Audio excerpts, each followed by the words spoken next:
區國安法實施5年，就好似一道堅固嘅城牆，守護香港嘅繁榮穩定。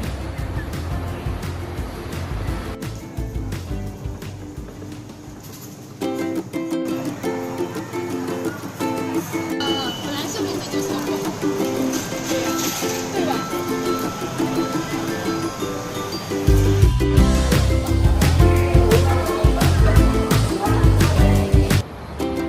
法治保障咗我哋嘅自由，而家我哋學校會更安全，我哋可以專心追夢啦。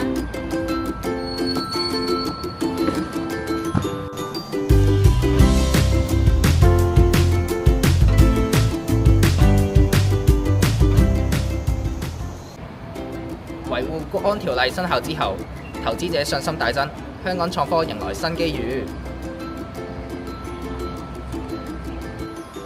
國安家安。